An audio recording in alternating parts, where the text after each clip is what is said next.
ఇప్పుడు కొంతమంది నాని అభిమానులు ఉంటారండి, నాని వల్ల బాధింపబడ్డాళ్ళు కూడా ఉంటారు, నాని వల్ల ఇష్టం లేని వాళ్ళు ఉంటారు, నాని ఇష్టపడే వాళ్ళు ఉంటారు, రకరకాలుగా ఉంటారు మనుషులు. ప్రతి ఒక్కళ్ళు మనం ఇష్టపడితే మనం ఓడిపోం కదా, ప్రతి ఒక్కళ్ళు ఎప్పుడు మనం ఇష్టపడితే సకల కాలంలో మనం గెలుస్తూనే ఉంటాం కదా. అలా జరగవు కదా పాలిటిక్స్ లో.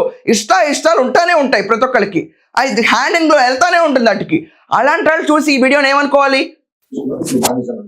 అది వేరే అంశం. ఈయన రంగు గురించి. ఎప్పుడైతే వంశీ గారు జుట్టుకు రంగు వేసుకోలేదో ఆయన చాలా దిగులు పడిపోయాడని, చాలా వికృతంగా తయారైపోయాడని ఇలాంటి ప్రచారాలన్నీ చేసి చాలా ఆనందపడుతున్నారు. సార్, వైఎస్ఆర్సీపీ పార్టీలో ముందు ఈ అందాల గోల ఆపేయండి. జగన్మోహన్ రెడ్డి గారు వచ్చి మొన్న అందగాడు అంటారు, మీరు వచ్చి వికృతంగా తయారైపోయాడు ఇప్పుడు అని అందరూ అంటున్నారని అంటారు. ఒక మనిషి ఆయన పర్మిషన్ లేకుండా అందాలు వికృతాల గురించి ఇంత చర్చలు జరుగుతున్నాయి జైల్లో ఉన్నప్పుడు, అసలు ఏ రీజన్లో జైలుకి వెళ్ళాడు, ఆ రీజన్లో ఏంటి, ఎంతమంది బాధితులో మాట్లాడరు. ఎంతసేపు వికృతం అందం ఏంటి గోల.